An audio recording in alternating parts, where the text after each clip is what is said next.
Vale, en este vídeo vamos a empezar a estudiar las ondas estacionarias. Entonces, en primer lugar, ¿qué son? Si atendemos a la definición, las ondas estacionarias se forman al interferir dos ondas de igual amplitud y frecuencia que se propagan en la misma dirección, pero en sentidos contrarios. ¿Esto qué significa? Si imaginamos, por ejemplo, una onda que se propaga en un sentido y de repente se encuentra con una pared transversal, esa onda va a rebotar y se va a ver reflejada. ¿Vale? Entonces ahora, si analizamos cualquier punto, ya no vamos a tener un único movimiento ondulatorio. Vamos a tener por un lado la onda incidente, la onda original, y por otro lado la onda reflejada, ¿vale? A eso nos referimos cuando hablamos de que interfieren dos ondas, ¿vale? ¿Y cuáles son las características de esas ondas? Bueno, pues tienen igual amplitud y frecuencia, ¿vale? Y se propagan en la misma dirección, pero en sentidos contrarios. Por ejemplo, una lo hace en el sentido positivo de las X y la otra, en cambio, en el negativo, ¿vale? Este tipo de ondas se produce mucho en instrumentos de cuerda y viento, ¿vale? Por ejemplo, cuando tocamos la guitarra, producimos una onda, ¿vale? Cuando tocamos una de las cuerdas. Esa cuerda está fija por los extremos y por tanto la onda se propaga y cuando llega a los extremos rebota, ¿vale? Y se pueden producir, por ejemplo, ondas estacionarias, ¿vale? Ahora vamos a obtener la ecuación de la interferencia, ¿vale? Que dará lugar a ondas estacionarias. Entonces, para eso tenemos nuestro sistema de referencia, ¿vale? Como siempre, y X, y imaginemos que tenemos una onda, ¿vale? Que está viajando en el sentido positivo de las X. Entonces, su ecuación será la siguiente. La amplitud por seno de omega t, y como viaja en el sentido positivo de las X es menos k por X, ¿vale? Esta será la onda incidente. Y ahora imaginemos que esa onda choca, por ejemplo, con una pared y por lo tanto rebota. ¿Qué vamos a tener? Otra onda, pero en este caso viaja en el sentido opuesto. Y por lo tanto, si escribimos su ecuación, va a ser otra vez la amplitud por seno de omega t, y en este caso, en vez de negativo, positivo, porque viaja en el sentido negativo de las X, ¿vale? Y esta sería la onda reflejada. Si os fijáis, hemos escrito la misma amplitud y la misma velocidad angular, ya que hemos dicho que en el caso de las ondas estacionarias, las dos ondas tienen igual amplitud y frecuencia, ¿vale? Lo único en lo que varían es en el sentido, que es opuesto, ¿vale? Entonces, ahora, si analizamos cualquier punto, vamos a tener el efecto de las dos ondas y lo tenemos que tener en cuenta. Entonces, ¿cómo va a ser la perturbación total? Bueno, pues la suma de las dos anteriores, ¿vale? Y va a ser, por un lado, la incidente más la reflejada, ¿vale? Esto es parecido a cuando aplicábamos el principio de superposición en el campo gravitatorio, eléctrico, magnético. Bueno, pues en este caso tenemos que tener en cuenta el efecto de ambas ondas, ¿vale? Entonces vamos a ir desarrollando un poco más esas expresiones. Habíamos dicho que la ecuación va a ser, por un lado, A por seno omega t menos k por x, ¿vale? La incidente más A seno omega t más k por x, ¿vale? La onda reflejada. Entonces aquí podemos sacar, si queréis, factor común la amplitud, ¿vale? Y vamos a escribir el argumento positivo, el omega t más k por x, delante. ¿Vale? Y luego tenemos el seno omega t menos k por x, ¿vale? Lo único que hemos hecho ha sido sacar factor común la amplitud y reordenar un poco. Entonces, ahora vamos a utilizar una relación trigonométrica que, si no os acordáis, la relativa a la suma de senos de dos ángulos, ¿vale? Y la voy a escribir aquí para los que no se acuerden. Si os acordáis, existe seno de alfa más seno de beta es igual a 2 por seno de alfa más beta entre 2 por coseno de alfa menos beta entre 2. ¿Vale? Esta es una relación trigonométrica referente a la suma del seno de dos ángulos, ¿vale? Y la vamos a utilizar en este caso. ¿Quién juega el papel de alfa en nuestro problema? Pues omega t más k por x. ¿Y quién juega el papel de beta? Omega t menos k por x. Entonces, vamos a desarrollar. Y es igual a la amplitud que ya la habíamos sacado, y ahora esta suma la vamos a reescribir. Tenemos por un lado este 2, y ahora tenemos seno de alfa. ¿Y qué es alfa? Omega t más k por x. Más beta. ¿Y qué es beta? Omega t menos k por x. Y todo ello entre 2. Por coseno alfa otra vez. Omega t más k por x menos beta. ¿Y qué es beta? Omega t menos k por x. ¿Vale? Y si nos fijamos aquí, el kx este se nos va con el menos kx y en este caso omega t se nos va con menos omega t. ¿Vale? Entonces podemos reescribir todo como 2 por a por seno. Y aquí omega t más omega t nos queda 2 veces omega t entre 2 por coseno y nos queda kx menos k por x 2 veces k por x entre 2. Los doses se simplifican y nos queda 2a por seno omega t por coseno de k por x. ¿Vale? Y esta sería la ecuación de la interferencia que da lugar a ondas estacionarias. Vamos a analizarla un poco más.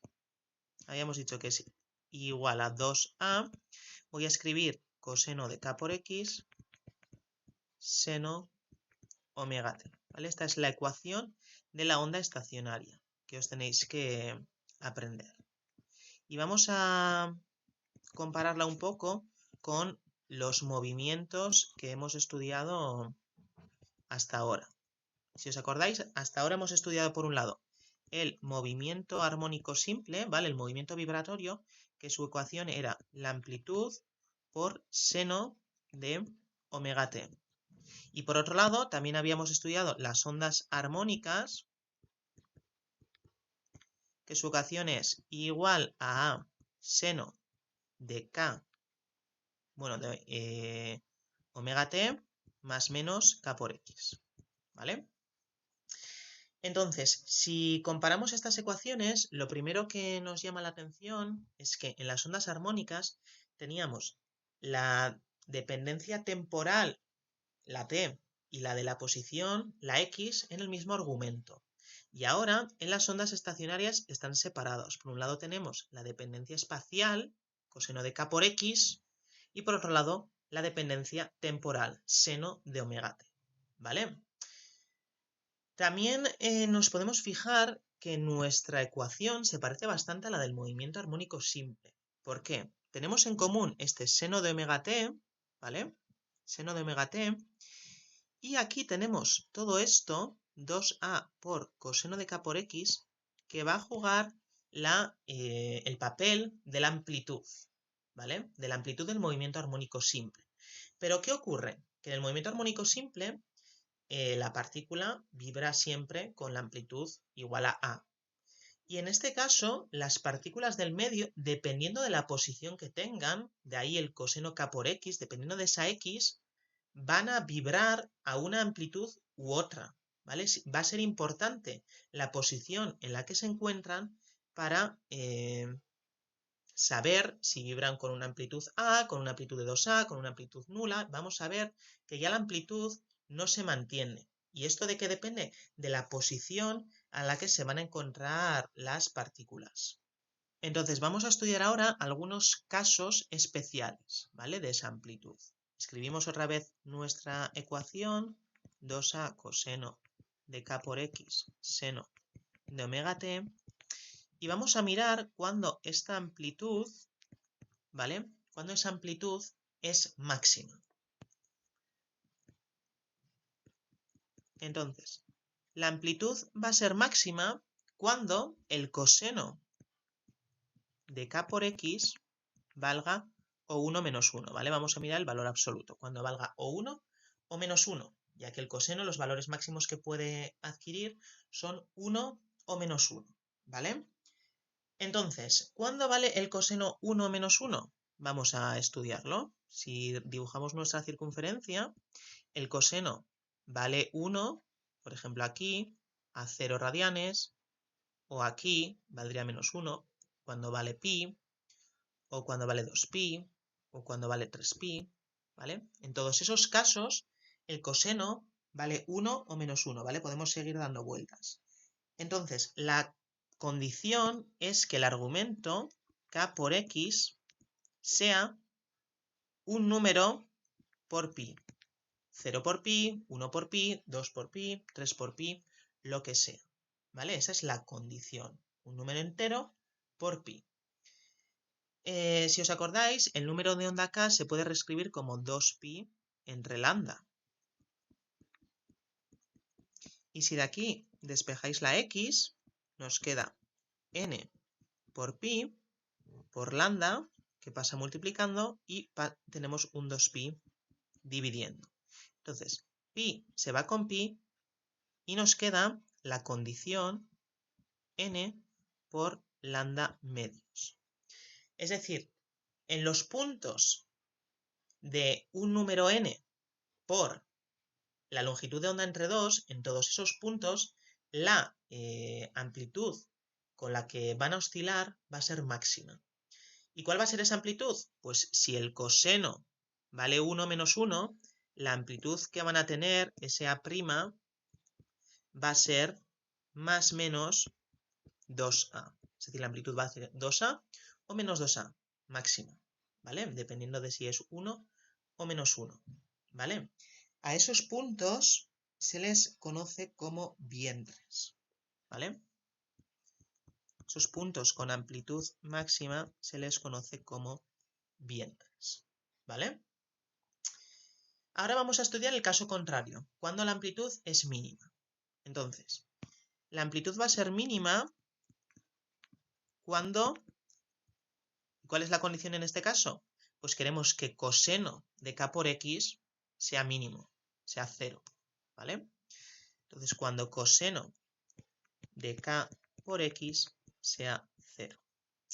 ¿Y cuándo ocurre eso? Bueno, pues si vamos a nuestra circunferencia, el coseno es 0 cuando vale pi medios, o si damos otra media vuelta cuando vale 3pi medios, o si volvemos a dar otra media vuelta cuando vale 5pi medios, o 7pi medios, ¿vale?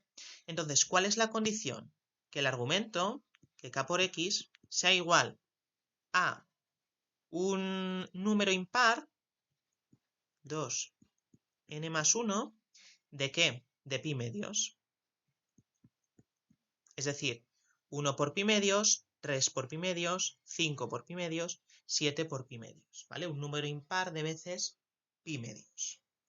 Si reescribimos, como hemos hecho antes, la k, el número de onda, como 2pi entre lambda, nos queda lo siguiente. Y si despejamos la x, tenemos 2n más 1 por pi por lambda, que pasa multiplicando, y tenemos un 2pi dividiendo, y este 2 que ya está. Entonces, pi se va con pi, y la condición que nos queda es 2n más 1 por lambda, y 2 por 2, 4. Es decir, cuando los puntos son un número, la posición es un número impar, 2n más 1, por la longitud de onda entre 4, en esas posiciones la amplitud es mínima, ¿vale? ¿Y cuánto vale esa amplitud? Bueno, pues si hemos dicho que hemos obligado a que coseno de k por x sea 0, 2a por 0 va a ser 0. Entonces, esos puntos, su amplitud es 0. Y a esos puntos se les conoce como nodos. ¿Vale? Esto lo podemos ver en un dibujo algo más claro. ¿Vale? Tenemos nuestro sistema de referencia, esto es Y, y aquí tenemos el eje X, ¿vale? Y vamos a estudiar cuando la amplitud es máxima. Si os acordáis, habíamos dicho que era máxima cuando la X era un número por lambda medios. Entonces, por ejemplo, cuando n es 0, 0 por lambda medios, en x igual a 0, tenemos un vientre. Y si os fijáis, aquí lo tenemos. ¿Vale? Esos puntos vibran con una amplitud igual a 2a. ¿Vale? Si, por ejemplo, n lo hacemos 1, cuando la posición es igual a la longitud de onda entre 2, estaríamos aquí, ¿vale? Y en esa x también tenemos los puntos que están vibrando con una amplitud de 2a, ¿vale? Si n, por ejemplo, es 2, 2 entre 2 nos queda 1, entonces cuando la x es igual a la longitud de onda, es decir, estaríamos aquí, tenemos aquí otro vientre, ¿vale? Ese punto vibra con una amplitud de 2a. El caso contrario era, la condición habíamos sacado, era un número impar por la longitud de onda entre 4. Entonces, por ejemplo, cuando n es igual a 0, nos queda 2 por 0, 0 más 1, nos queda la longitud de onda entre 4. Entonces, cuando x es igual a la longitud de onda entre 4, es decir, ahí tenemos un nodo. Es decir, ese punto vibra con una amplitud igual a 0, es decir, está quieto. ¿Vale? Va a estar ahí fijo todo el rato. Si n, por ejemplo, es 1, nos queda 2 por 1, 2 más 1, 3, nos queda la longitud de onda por 3/4. Es decir, estaríamos aquí. Y si os fijáis, ahí tenemos otro nodo. Es decir, ese punto está ahí parado, ¿vale? Porque su amplitud es 0, ¿vale? Si os fijáis, esto varía un poco de lo que habíamos estudiado hasta ahora de las ondas armónicas. En las ondas armónicas, cada punto del medio vibraba como un movimiento armónico simple de una amplitud igual a A, ¿vale? Y además esa onda se propagaba. En este caso no tenemos propagación, ¿vale? Tenemos unos puntos que están realizando un movimiento armónico simple y que dependiendo de la posición X, ese punto pues va a tener una amplitud 2A, va a tener una amplitud nula o va a tener una amplitud intermedia, ¿vale?